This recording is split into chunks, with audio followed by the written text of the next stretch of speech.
Let's see, Andrew. Hey, Yaron.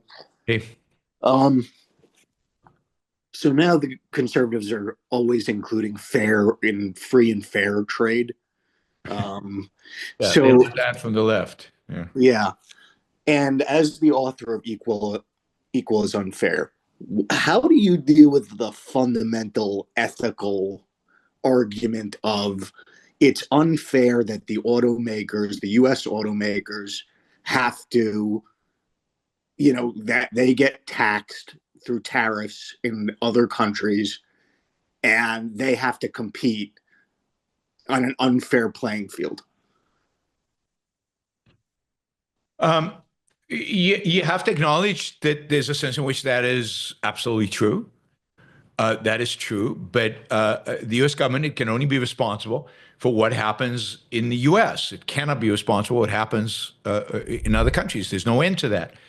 And the best solution to that is to create as many advantages, in a sense, create advantages for the auto companies in the U.S. And the quickest and easiest way to do that is to eliminate the regulatory burden and all the constraints that they face in the U.S.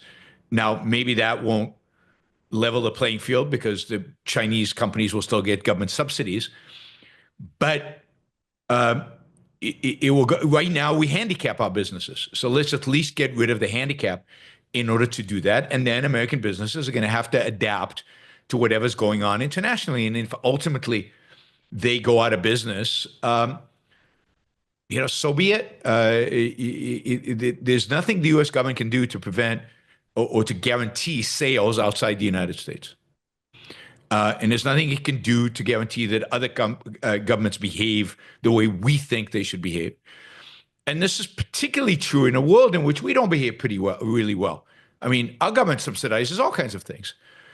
So we can point out that some countries do it more, but they might do it more in one sector and we do it more in another sector. I remember once I was on Neil Cavuto's show on Fox Business, and the issue came up about the Chinese manipulating the exchange rate. They're manipulating their currency, and I said that's really funny coming from Americans who have a Federal Reserve who is constantly manipulating the value of our currency. They're Mhm. constantly raising interest rates or lowering interest rates, printing more money, not printing more money, which is all has an effect on the level of the currency. We manipulate the currency as much as anybody else does. But we only get offended when the other guy does it. So uh, the best solution for American businesses is to establish a free market in America. And if you can survive in a free market in America, then great. And if you can't, you can't. Then go and do something else. Yeah. Do you think fairness is like there's something floating about that in this context to apply it that way? Well, I mean, fairness generally is a concept that's become a floating concept because it historically has meant getting what you deserve. That is, it's historically been a synonym to for justice. But it's turned just like justice, it's become now a synonym for equality.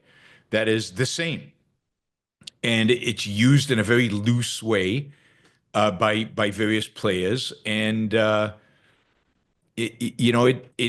nobody's clear exactly what they mean by fair. It's supposed to you're supposed to emotionally get it, right? Kids get what's fair on the playing field and stuff like that. So you should get it here. But it's assumed that it's some kind of equality. That is the assumption. But it's used in perverse ways now because justice as a concept is has been distorted and perverted. Got it.